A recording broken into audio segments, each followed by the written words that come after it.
Hello, everyone, and welcome to the Monday Morning Quarterback Podcast, MMQB Podcast. It is January 23rd as Gilberto Manzano and myself, Matt Verderame, are coming to you here on this Thursday afternoon. We are about 72 hours away from Championship Sunday. 4 teams remain. Of course, we've got the Commanders and the Eagles in the early slot, and then the late game, the main event, if you will. The Bills at the Chiefs at Arrowhead Stadium. Chiefs in their 7th straight AFC title game. But before we get into all that, we also got stuff to talk about. The coaches, the carousel, the Jags, whatever the hell they're doing. We got plenty of time to get into all of it. But first, the Gildo, what's going on, man? How are you? I'm doing well, Matt, but I'm worried about you. You got so much attention last week and KC, people confusing you for Travis Kelce, and I'm like, yeah, that guy should be nominated for Good Looking Guy of the Year, People Magazine, and Right. People are starting to notice now, but it's too much attention. So how are you doing with all the spotlight and the cameras and TMZ following you around? I'm not. Listen, so people listen to this are going, what in the hell?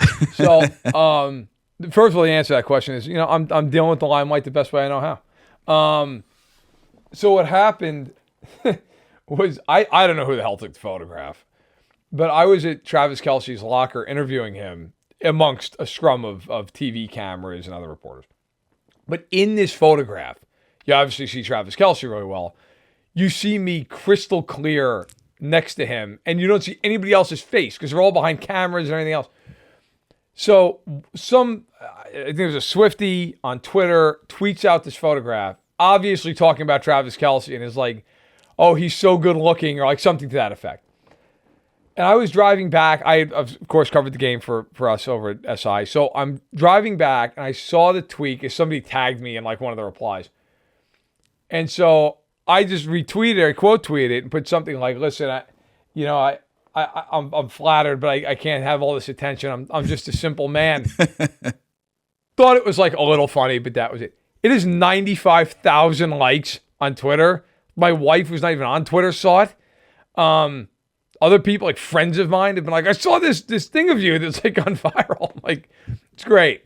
You should have your wife, comment, hey, he's mine, hands off. Dude, the best part, she actually did that on Instagram. Okay, perfect. The best thing, I had some like Swifties actually like message me and contact me and be like, I don't know who you are, but I'm going to follow you because that tweet was hilarious.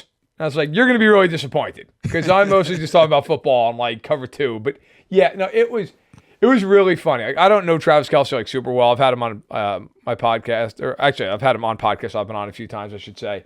And, we know each other in that regard, like very minimally, but he's always been super cool. I will, in fact, here, I'll give you a funny story about Travis Kelce. So when I was at Fansided, before I came over to Sports Illustrated, at the very beginning of my time at Fansided, it was like I think it was during the 2015 season. So he was just kind of becoming like the star that he is now. And I think he was doing something. He was like Tide was working with him or something. And so he was supposed to call me at like 3 o'clock in the afternoon. And he doesn't call me. And it's like 3:06 and the phone rings and it's Kelce. And he's like, hey man, I am so sorry that I'm late. Like I'm really sorry. I was stuck at practice. Andy held us a few minutes late. I was like, Travis, man, it's fine, man. Like it's 6 minutes. And like you were at practice. He was just profusely apologetic. And I got to tell you, of all the guys I've ever had the pleasure of covering over the years, one of the nicest people you could ever meet. So to have that tweet, I was like, I almost tagged him in the response because he's I don't know, he's dumb enough to follow me on Twitter. So I was able to I could have tagged him if I wanted to in the thing. And I was like, I feel like he would respond because he's just that kind of a person. Like he'd have a joke in there. But yeah, man, it was funny. My daughter, who's a huge Swiftie, who's 7, and also loves Travis Kelce because he's dating Taylor Swift. She was like, Did you tell him that I'm a big fan? Is that what you were doing in that picture? So of course I'm like, yeah. Yeah. She's like, First question. Oh my God, that's awesome. He knows who I am. That's so cool. I use that photo as like proof. So yeah, that photo. Look, the paparazzi's outside the house. Sometimes you got to deal with fame, Gil. There's nothing you can do. Yeah, but credit to you. I thought that was a perfect line. When I saw it, I started, cracking up. I'm like, that is perfect. And also I see the confusion there. Why she thought, you were Travis Kelce or just a simple good looking man too. The best part, as far as I'm concerned, is her original tweet. Like, the first response, somebody was like, "Who is that?" And all these people responded with like, "Oh, it's Matt Verderame." That's like people were just like answering as if they were talking about me. I was dying. I was like, "That's pretty fine." Well, I had no idea anybody would even know. But yeah, man, I'm looking at 87,000 likes for some stupid joke. But our former editor and friend of ours, Claire Kawana, he's like, "I'm laughing." I'm like, "You should be." Like, that's ridiculous. But yeah, I had a good time with it. That was funny. So, hey, listen, I'm looking for that X payout here. Let's go. I got that kind of engagement, Elon. I know you're not looking for nickels under the couch. Come on. But all right. Anyway, that was funny. So no reason to look back at this point to divisional round. That ground has been tilled. We're going to look forward to the games, of course, but first let's get into some of the coaching carousel. Aaron Glenn, going back to where it all began as a player. He's going to be the coach of the Jets as he works to put together his staff. Ben Johnson, now with the Bears. There's a report that Brian Schottenheimer might be pretty close with the Cowboys, which I'm sure Cowboys fans are just over the moon. I'm sure they just, nothing is Brian Schottenheimer, but I'm sure Cowboys fans just awesome. Can't wait. The jobs that are still open, the Raiders have hired a general manager. They've not yet hired a coach. The Saints are still also working on hiring a coach. Seems like Aaron Glenn was in the running there, but that didn't work out. And then there's the Jags, who Liam Cohen looked like he was going there. He's like, "Nah, I'm good. I'll stay with the Bucs." Ben Johnson was rumored to be kind of the name then. "Nah, I'm good. I'm going to go to the Bears." And then Jacksonville on Wednesday fired Trent Baalke. Maybe should have done that a couple weeks back. Not sure what's going on down in Duval. So let's start here. Ben Johnson, Aaron Glenn, are you more bullish on Ben Johnson and the Bears going forward, or Aaron Glenn and the Jets moving forward? You know, the easy answer is Ben Johnson, but the Bears have been just as bad as the New York Jets. Maybe not as bad as the New York Jets, but true. Obviously the roster's in a better spot here. And, you know, I'll call myself out here. I thought the Bears were going to play so much better this year, you know, with the rookie Caleb Williams. What you're seeing in Washington, in a way, I thought I would see in Chicago. Maybe not to that point because that's, you know, on a different level right there. But, you know, you can't fault Ben Johnson for going with, you know, with the Bears, with Caleb Williams over Trent Baalke and the Jaguars, or the Raiders, who Tom Brady pretty much said, "We have nothing to offer, but just come over here. Please take a look here." And that's all he did. So that was probably the best option from the three. Yeah, you got to figure out why they can't win. It has to be more than just, you know, what you see on the field. Like, there's something going up there, and I guess in Hall's hall there, and figuring out what's going on. So that's up to Ben Johnson. I saw his speech there to the workers there in the office, which I don't think warranted a speech there. He just walks in, he gets a standing ovation. Here's a full football speech for people who don't work in the football aspect. Hey, why not show off what you got there, Ben Johnson? But overall, I thought he chose the best one for him. And at some point, you got to make a choice. They're not going to be perfect jobs here. Like, I kept hearing so much out there about Ben Johnson. He wants to have a say in the GM. He wants to have a franchise quarterback. He wants to go somewhere kind of laid back. I'm like, at what point, you know, can you just make a choice here, Ben Johnson? And he did it for the Chicago Bears, and it could work out. Honestly, I'll say this about Caleb Williams. He had a rough year, and I hate talking about stuff like this, but I didn't like some of his body language in games. He seemed very frustrated. You're the leader of the franchise, but you're also a rookie. These are all things you could correct easily, you know, game management, stuff like that. But some of the throws he made, man, I'm like, okay, only 5 people in the NFL can make these type of throws. He's got an arm. Big time. There's some great throws here. So I think Ben Johnson going there is going to work out. You know, obviously the Aaron Glenn one, he has a little bit of a work there because what's the quarterback situation? Aaron Rodgers is probably going to be gone next year. I'm guessing, but other than that, there was a report that Glenn wants to keep him. Now, look. Okay. Reports are reports. Okay, but like, yeah, I got to tell you, if I was Aaron Glenn, but get out. Like, I will deal with this. I'm get out. I'm not putting up with any of this crap for any amount of time. Like, to me, I'll tell you what, man. If I'm the Jets, if I'm Aaron Glenn, I would bring in a guy like Kirk Cousins for 1 year. Just bridge the whole thing, right? Like, And you could say, well, how is he better than Rodgers? I'm not even saying he is better than Rodgers, but it's the headache that comes with Rodgers. It is a never-ending. Like, if I'm Aaron Glenn, I don't need that guy going on McAfee during training camp. Yeah, I don't really agree with the way we're coaching this team. Like, I don't need it. Get out. I'm not winning the Super Bowl with you anyway. I'd bring in a guy like a Cousins for a year and just bridge the gap. Okay, cool. You know? I'm with you, though, on Ben Johnson. I think Aaron Glenn could be a very good head coach. I just think the Jets are a disaster. The Bears also a disaster, as you pointed out. But they have Caleb Williams. I thought Williams, when he had protection, wasn't terrible. He certainly wasn't overwhelming, but he wasn't terrible. I just think that's an easier lift. Like, if Ben Johnson can go in there, be creative, and get a little bit of a better offensive line, which, by the way, to me is the biggest thing in this whole deal, right? His offense was awesome in Detroit, but part of the reason it was awesome is you can do whatever you want behind that offensive line. You can run all those different kinds of run concepts. You can throw the ball to all three levels. You can do a lot of things when you have that line in front of you, and you can just pick and choose. Okay, you got a menu of 100 plays that are going to work because you've got Taylor Decker and Penny Sewell and Frank Ragnow on down the line, Kevin Zeitler. You can do those things. You can't do those things with the Bears offensive line, who can't block for half a second. So you're going to have to fix that and figure it out. I would imagine that is going to be a massive point of emphasis for the Bears. With the Jets, look, Aaron Glenn, I think defensively that team should be good. The question is offensively, right? Like, that offensive line's got issues. And then on top of that, you look at them and go, okay, Garrett Wilson, like, if Aaron Rodgers comes back, there was that report of Garrett Wilson being like, get me the hell out of here if that guy comes back. So then what are you dealing with there? It's not so much an indictment on Glenn as it is on the organization. The Jets also, you got to love them. Like, don't even have a GM right now. They're like, I don't know, we'll just figure it out. No, let Woody do it. Let his teenage kids do it. I don't know.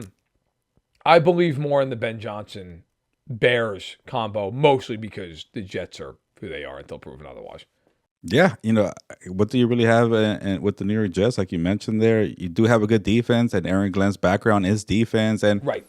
What I really like about this aspect too, Matt, is like, he seems like a tough guy who, like, hey, Woody, like, back off. I don't care that you want to nix this trade here because of a Madden rating. Like, we don't do that this way. And it goes back to the Bill Parcells days where he was a player for him with the New York Jets. So yep. Being a CEO type, I really like that, and just having say here and a say over here, and just making sure the ship is running right. Okay, cool, we got it. No more nonsense here. I get it's been a terrible last 20 years here. Going back to the Rex Ryan hiring, that was the last time they were actually pretty good.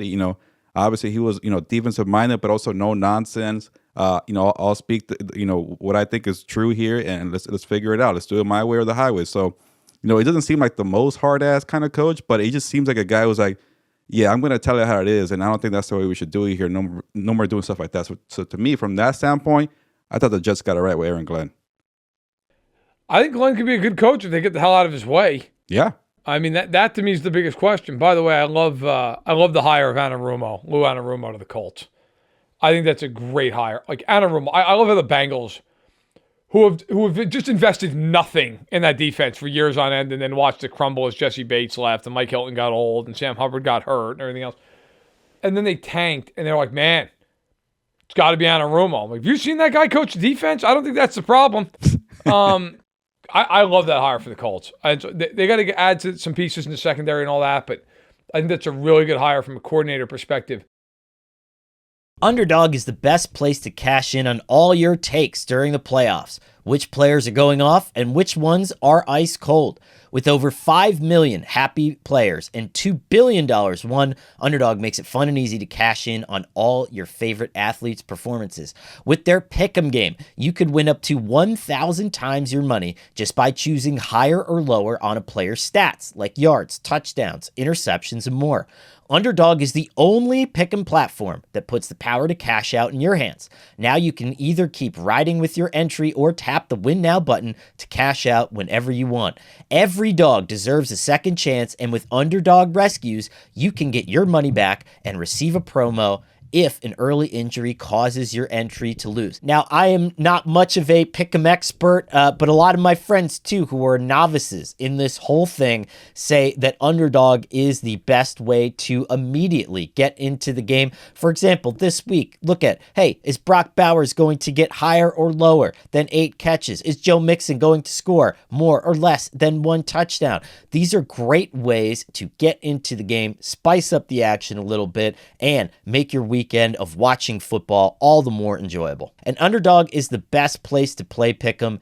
Download the app, sign up with promo code MMQB, and deposit now to get up to $1,000 in bonus cash instantly. That's promo code MMQB. You must be 18 years or older, 19 years or older in Alabama and Nebraska, 19 years or older in Colorado for some games, 21 years or older in Massachusetts and Arizona, and present in a state where Underdog Fantasy operates. Terms apply. Void in Colorado for some games. If you're concerned with your play, call 1-800-GAMBLER or visit ncpgambling.org. In Arizona, call 1-800-NEXT-STEP or text NEXT STEP to 53342. And in New York, call the 24/7 Hope line at 1-8778-HOPE-NY or text HOPE-NY to 467-369.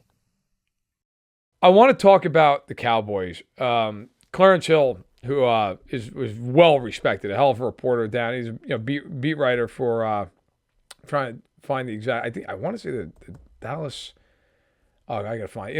I'll find it before I say anything because I don't want to be wrong here. Yeah. But in any event, a longtime beat writer, a very established beat writer down with the Cowboys, it tweeted out earlier that essentially that the Cowboys are closing in on Brian Schottenheimer as their next head coach, which I'll be honest, to me would really be surprising. Look, I got asked a lot. I'm sure you have too in any radio spots. You've done stuff like that about, well, what do you think about the Cowboys and where are they going to go with this one?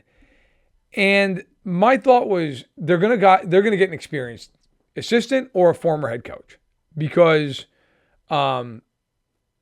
that's kind of Jerry's history, right? Like Wade Phillips, Bill Parcells, even Jason Garrett, who was not a former head coach, but certainly a guy with a lot of experience. Of course, not McCarthy. Also, by the way, Clarence Hill Jr., who has been covering the Cowboys since 1997, works over at All City, Dallas. So Schottenheimer is 51 years old. He has been in the NFL since the late 90s when he worked under his dad. To my knowledge, has had no other interviews this cycle. He's never been a head coach at any level, but he's been an assistant for, like I said, like 25 years. Would you be on board with this hire if the Cowboys make it? I'll say initially no, but I can see why Jerry Jones did it. He's been in the building for a while. Sometimes those are the best hires. Okay, we see something here. But he likes to do that a lot too. We think about Jason Garrett, and he tried doing that with Kellen Moore. But that's why we thought Kellen Moore was going to be the hire here. And even that one, I was kind of like, I don't know. It didn't really work out too much here. Towards the back end for Kellen Moore, and I know for sure because a lot of Cowboys fans always say we did not like Kellen Moore for some reason. But yes, they were pretty prolific there offensively. But there was too much passing, not enough balance. But I thought we were heading that way. Schottenheimer, it's not his fault that half the team got hurt last year, and the Jerry Jones said they want to give him a running back too. So, and he wasn't calling the plays. So it's kind of like, is it really his fault, or also we haven't seen him, call the plays here in Dallas? So part of it, I think it's not surprising because he's in the building. Jerry Jones wants somebody who's been around. But I was thinking maybe outside, like you mentioned, like somebody who's been a head coach before, experience. And I get this roster is pretty top heavy. There's some star power here, but there's not enough depth. But you could, if you draft well and maybe get some good signings here, some savvy underrated signings, you're back in the playoff hunt. And it feels like a more complete roster. So, I don't know if Schottenheimer could do that and take him to the next step. Like, if you're in Dallas, you're not playing just to get back to the playoffs. You're playing to get back to that conference title game and end that damn drought there. It's been a long time there for Dallas. So, I thought maybe they're going to wait out for like a Cliff Kingsbury, see, he's interested. He's a great year with Washington. I know he's not really interested in taking interviews right now, but maybe make a chase at him. Going with the Robert Saleh. I even like that they were interviewing Anthony Lynn. He's doing a great job in Washington with the run game, but also a former head coach, somebody is CEO type that's able to take this, team to the next level. I get they have a lot of holes, but maybe they're just committed to doing like a long kind of process here and getting this roster built the right way, because the O-line is older. You have some holes in the defense, and you're going to give Schottenheimer some time to get this roster going. But hey, Mike McCarthy got 5 years, and he couldn't even get an extension. So I don't know what to think with Jerry Jones here sometimes, but I'll try to be as positive as I can. He's been in the building. They know each other. Maybe it works out. Okay. I am not going to be as positive as I am. This hire, and it's nothing, I'm not going to, look, nothing personal against Brian Schottenheimer. Why? Why? I mean, here's the resume at this point. Okay, so he went in the league as a general assistant in 1997 with the Rams, and he was with the Chiefs in 98. Then he went to college for a couple of years, worked at Syracuse and USC, spent 1 year at each place. Then he went into the NFL, and he's been in the NFL ever since. So he broke in 2001. He's a quarterbacks coach in Washington with his dad, and then goes to the Chargers with his dad, and is the quarterbacks coach there. Fine, okay. 2006 is when he breaks away from working with his dad, Marty, who at that point retires. He goes and becomes the offensive coordinator for the Jets. I don't want to alarm anybody, but between 2006 and 2011, the 6 seasons that Brian Schottenheimer was there, not exactly what you'd call a juggernaut offensively of a football team. Okay, then goes to the St. Louis Rams from 2012 to 2014. Again, not exactly a dynamite offensive attack. From there, goes into college for a year at Georgia, comes out, goes to the Colts for 2 years as a quarterback coach with Andrew Luck. That's fine. Goes to Seattle for 3 years as the offensive coordinator.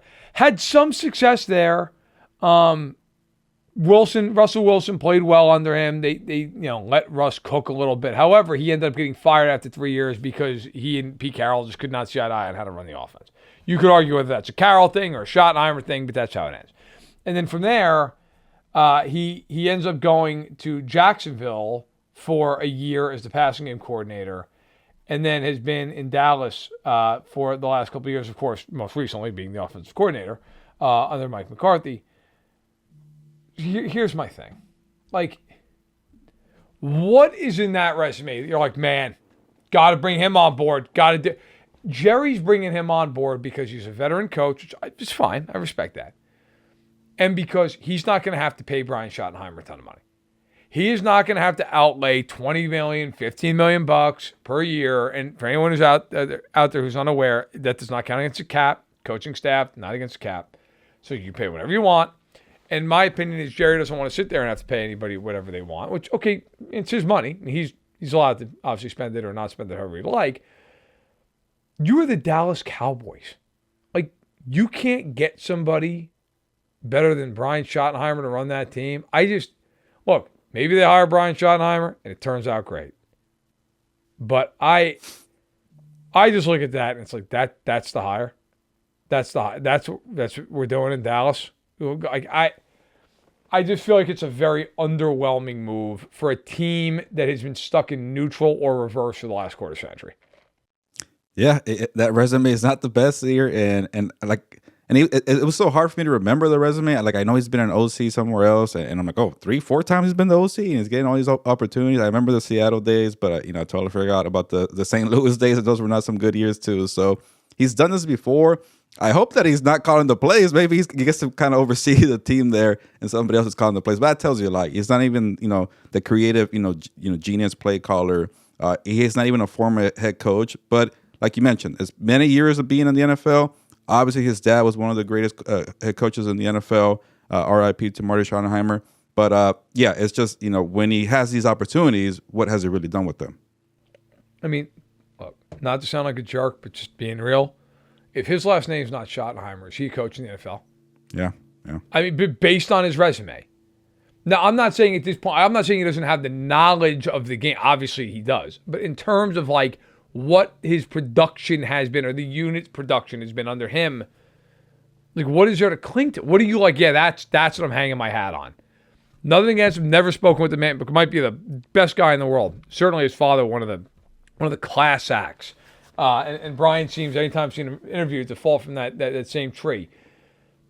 I just don't know if you're the Cowboys. What is the reason other than just, hey, he's here? I don't know. And I look, God knows, by the way, I'm not picking on Brian Schottenheimer. There are a million coaches over the years. They're like, why is Dave Shula head coach? Oh, well, because his last name's Shula, right? It's like, well, I mean, that's why. God knows he's not the first. Hey, look, maybe Brian Schottenheimer proves me wrong. And if he does, I'll be the first one to sit there and say, hey, you know what? Kudos to him. But I wonder about that. All right. Let's go to the games. I'm sure we'll have time in the coming weeks here to bloviate about the Jags and whoever they finally get to run that team. Let's just go with the way the day is laid out. So the NFC title game, before the playoffs began, correct me if I'm wrong, Gil, you picked Washington to go to the Super Bowl.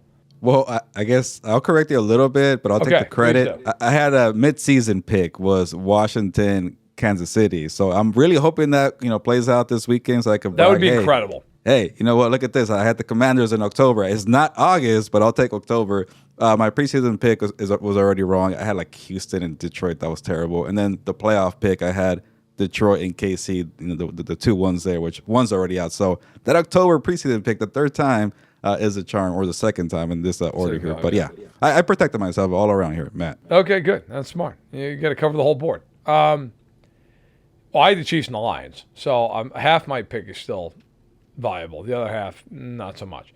I thought Washington was a fun story.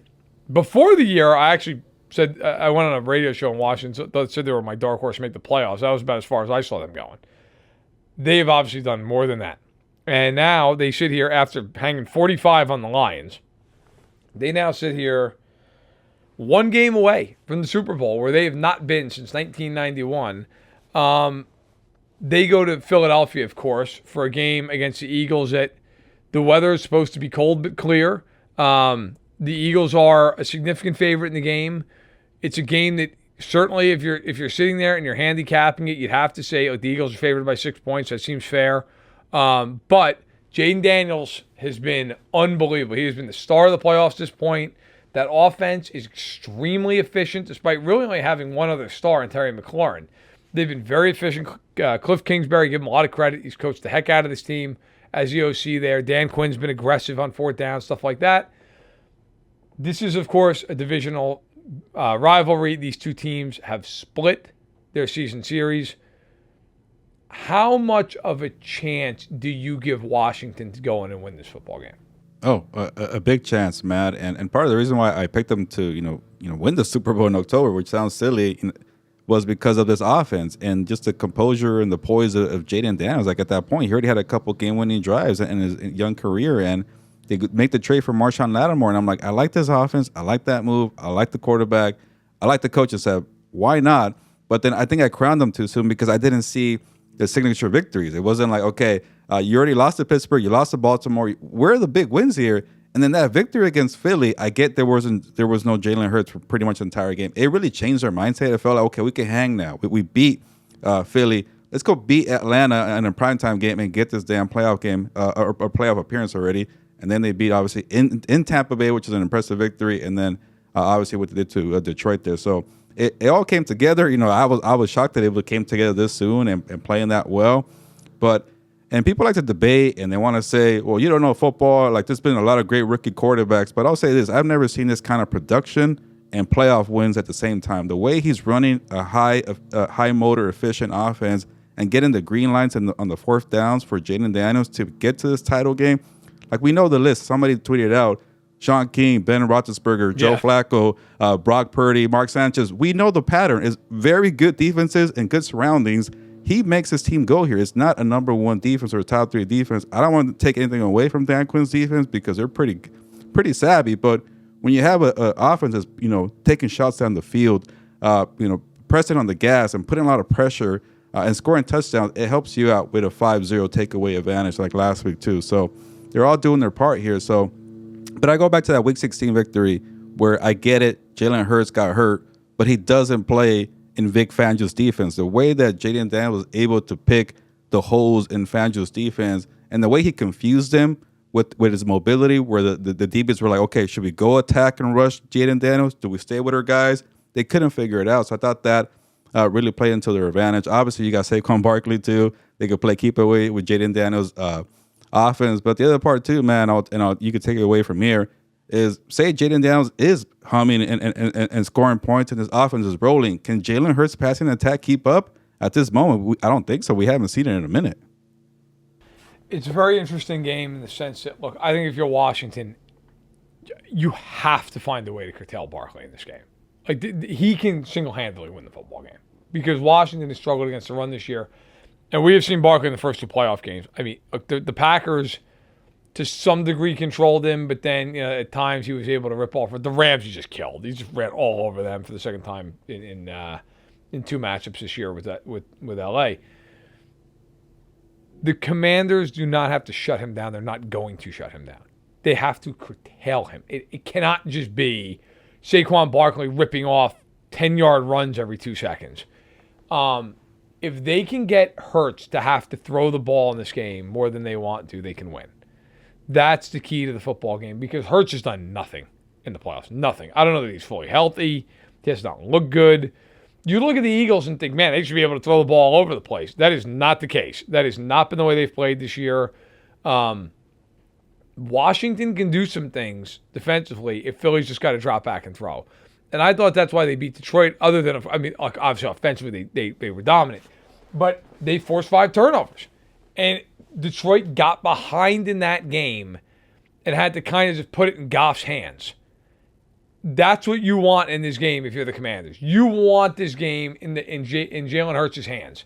Hey, man, you got to beat me. Do it.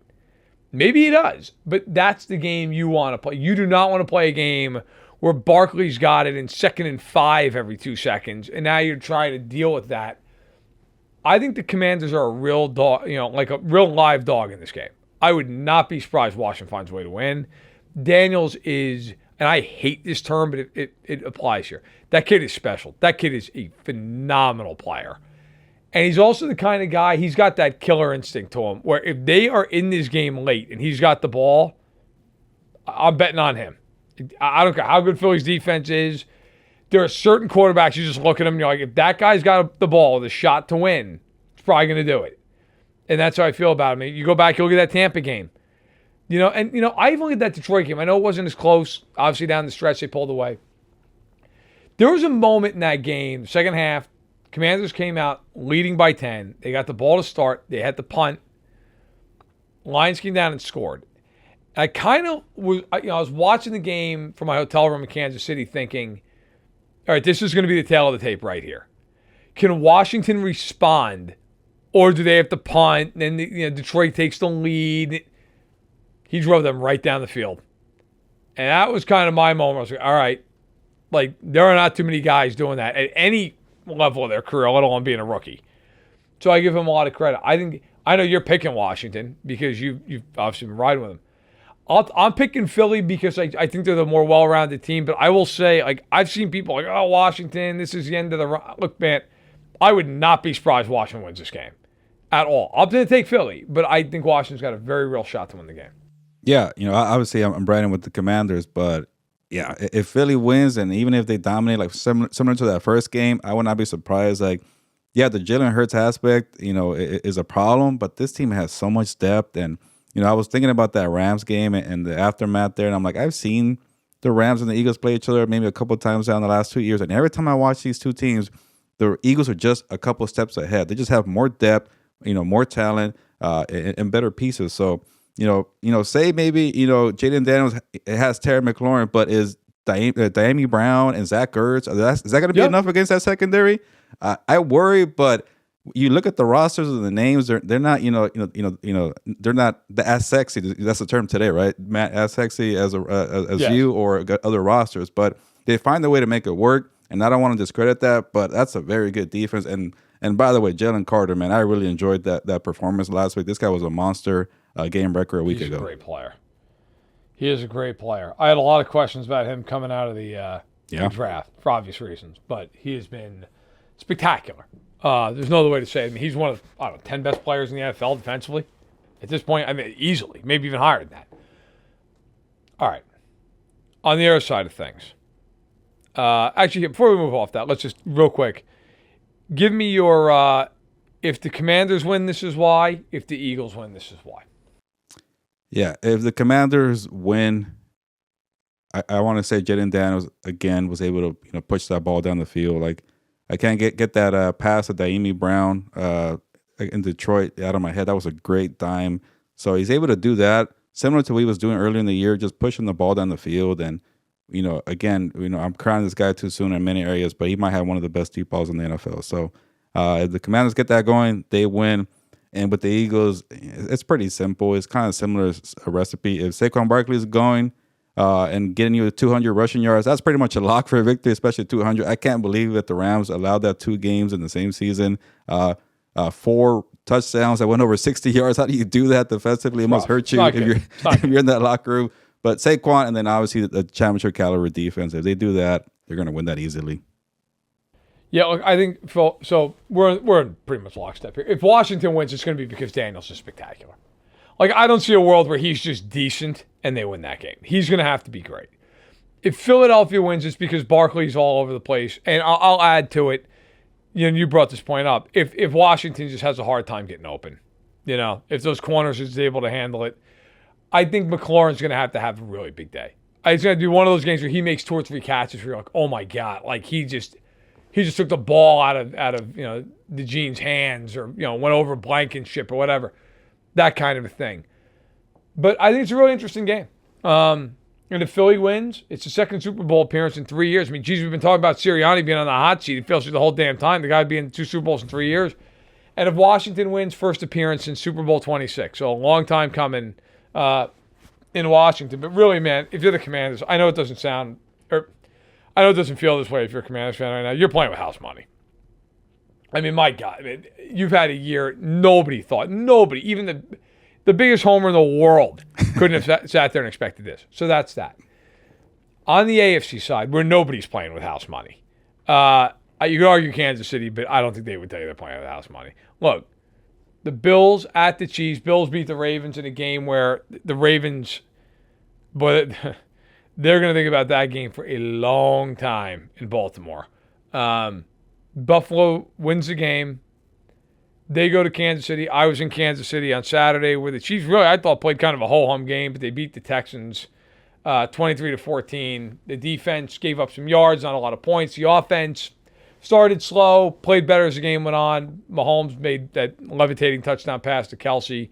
Obviously, yes, we all know the officials. If I have to talk about it again, I'm going to throw myself out a window. Yeah, yes. They're all in the bag for Kansas City, which is why we shouldn't even go over this game because we know the Chiefs are just going to win, right? Look, Chiefs are a 2-point favorite in most books. Some places 1.5. They opened at 1.5, so the line hasn't moved very much. The Bills are trying to get to their first Super Bowl since 1993. Ironically, when they did that, they beat the Chiefs in the AFC Championship game to get there. The Chiefs are trying to go to their 5th Super Bowl in 6 years. They're a dynasty. They are at home in this game. This is going to be a legacy game in some ways here, right? I mean, if Allen wins, let me rephrase. If the Bills win, because it's going to be a team deal. If the Bills win, Josh Allen goes to his first Super Bowl and is 1 win away from being able to be in that pantheon of guys, the great quarterbacks who hoisted the Lombardi, right? Like, he doesn't have to be in that Dan Marino, Dan Fouts, Warren Moon conversation of like the greatest ever, but if Mahomes wins this game, and again, I did it again. If the Chiefs win this game and Mahomes wins, it's obviously a big part of it, he'll then be in his 5th Super Bowl at 29 years old and is 1 win away from doing something nobody's ever done. 3-peating in the Super Bowl era. He would have 4 championships. And I think you'd probably make a pretty strong case, a very strong case. The Chiefs are the greatest NFL team of all time if they can win 2 more games here. What is the key that you're looking for in this game at Arrowhead on Sunday night? Honestly, it's the same old. Can you solve the puzzle that is Travis Kelce and Patrick Mahomes, this 2-man game? And it doesn't look pretty. People complain about this team being like sluggish and terrible. How does this team win every week with just throwing to Kelce and nobody else does anything? It's more than just questionable calls. These guys are actually very good at what they do. 2 of the best ever at their respective positions here. So, the way that the Bills were treating stopping Derrick Henry and Lamar Jackson is the same way you got to treat Travis Kelce and Patrick Mahomes. And they know that. But for some reason, we don't put them up there because, one of them is not running for 200 yards per game and is a bruising running back. Whatever. But it's different puzzles. They did it. A lot of credit to Buffalo for doing that. To contain Derrick Henry for 84 rushing yards is a big deal. And then to, keep him in spurts and then forcing Jackson to play from behind to take away Derrick Henry. You need something where, you're able to limit the Travis Kelce receptions, because the way Houston was putting pressure on Patrick Mahomes, the only way he was able to counter was these quick throws to Kelce in the middle of the field. So they always find a way to counter these great game plans defensively. Okay, cool. You want to do that? You want to do that? Well, we're going over here. We're going over here. And that's just the beauty of Kelce and Mahomes being on the same page. So can you do that? You're Matt Milano on Terrell Bernard. Can you figure that out? Where are they going with the football? So, yeah, it sounds obvious and simple, but for some reason people can't stop it. And until I see that, I'm going to keep picking the Chiefs here in the playoffs. So, Kelce looked pretty old in the regular season, but when it's time to shine and to give your best ball and best performances, he keeps doing it time and time again. But everybody wants to talk about it, about the officials. Even the championship defense, Chris Jones and Karlaftis, what they did to C.J. Stroud, to me was impressive. But for the Bills, man, it's actually setting up nicely to have this, sort of murderer's row. You go through Henry and Jackson. Now you get to face some demons at Arrowhead Stadium to beat Mahomes and to get to that greatness like you're mentioning, Matt. I'm sure Josh Allen and the guys are probably saying, you know what, that's what we wanted here. Let's face some of these demons here. But again, until I see it, for some reason people can't stop this. And Kelce is, I forget what year he's in now, but it's getting older every day. But he's producing. How do you stop it? He's in year 12. Look. So, like I said, I covered the game Saturday. My column was about him coming out of the game. I mean, how could it not be?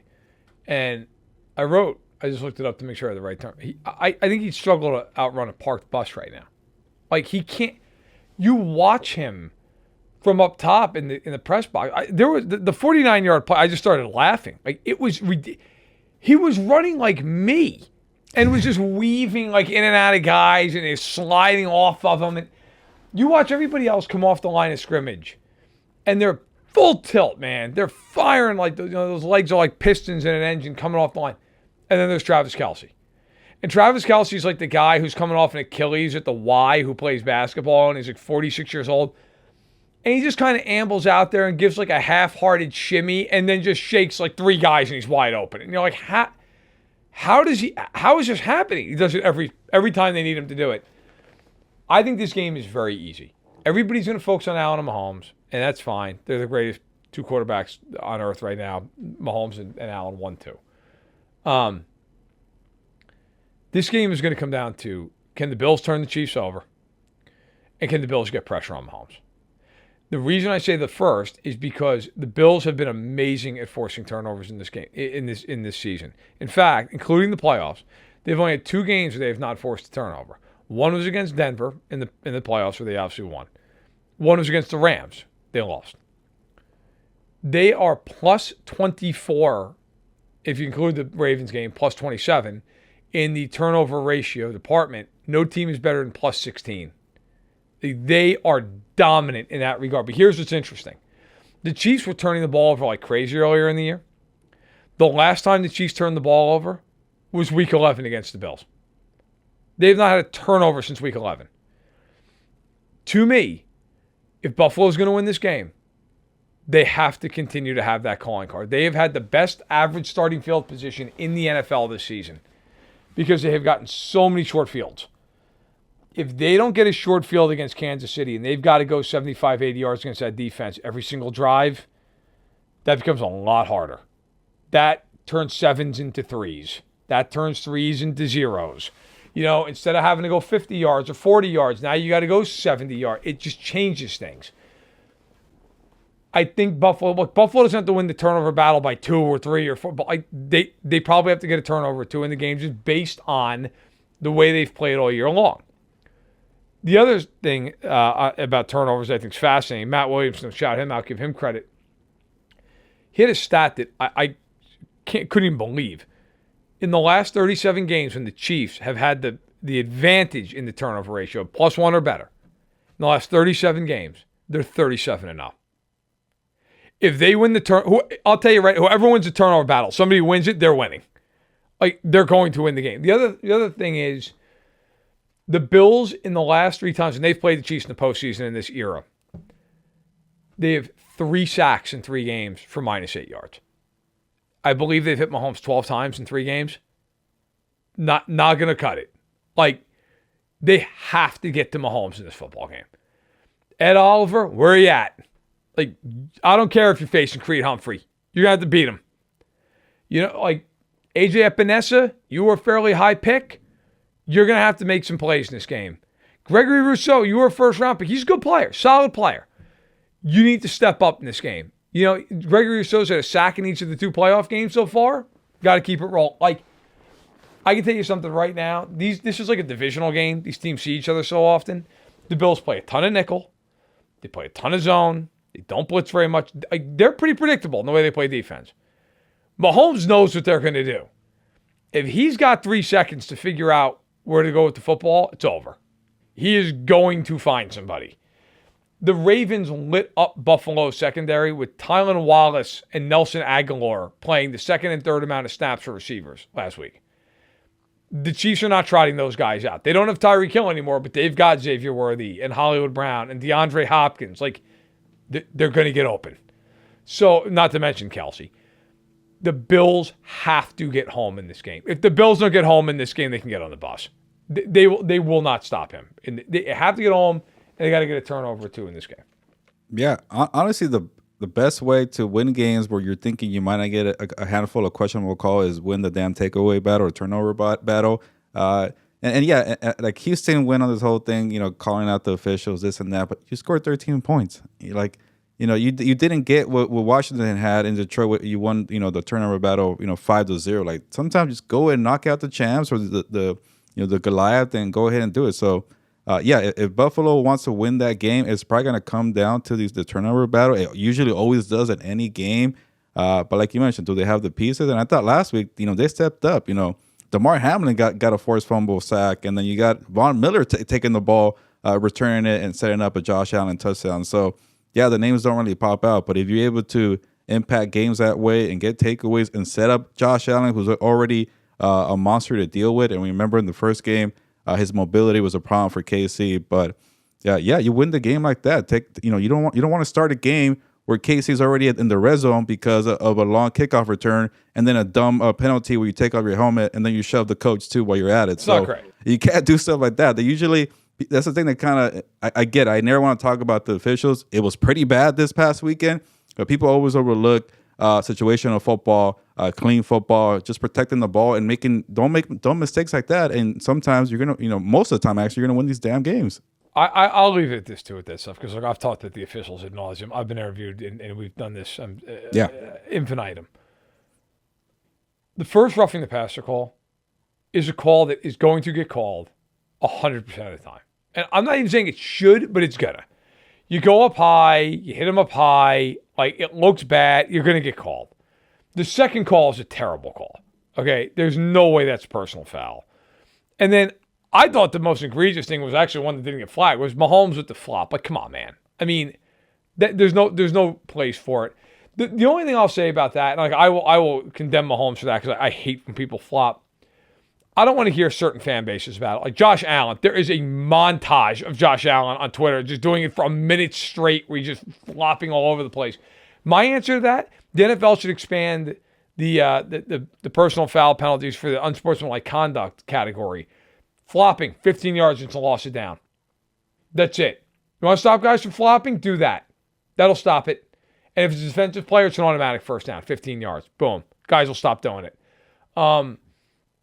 Look, I think the Bills are certainly capable of winning this game.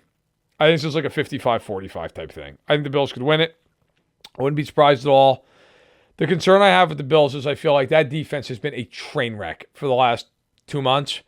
They were awful against Baltimore, but were bailed out by the fact that Baltimore just couldn't stop beating themselves in that game. And credit to the Bills. Like, they let Baltimore beat themselves. I mean, that's part of winning, okay? The Texans, you just mentioned it. I mean, the Texans, look, they made mistakes that game. They had Dalton Schultz blocking George Karlaftis. Like, okay, good luck with that. The problem, I think, for Buffalo in this game is the Chiefs are not going to beat themselves. They're just not. This team is a juggernaut for a reason. It is what it is. I feel like we're all going to walk out of this game going, God, they did it again. They won some game where for 3.5 quarters you're like, eh. And then Mahomes just goes on the cape for like 180-yard drive and just smokes somebody going down the field and has a huge run. And Kelsey converts 3rd and 10. And you're like, yeah, they won. They did it again. I know, we talked about you're also on the KC bandwagon for this game. Yes, I'm taking KC. It just feels like the kind of game. Look, again, Buffalo could certainly win, but man, every time the Chiefs are in this spot, every single time, they win. They just find ways to win. I just worry about Buffalo. If they can't get home in this game, that secondary is it's not been great, and that could be a huge issue in this game. All right. With that being said, that's all we've got for the week. We will be back next week. I'll be down in Mobile at the Senior Bowl getting a little sun. Thank God. Finally, it's 10 degrees outside. I can't wait to get down there. 70. I'm going to be eating barbecue. I'm going to have enough sweet tea. They're going to have to put me in the hospital. But listen, looking forward to chatting with everybody. At that point, we're going to know who's in the Super Bowl. So there's going to be a lot to talk about. Maybe even some coaching hires. Who knows? Maybe Jackson will even fire somebody else. We'll see how things play out. But until then, he is Gilberto Manzano. I am Matt Verderame. Thank you for being here. Appreciate you. And we'll talk to you again really soon. Take care.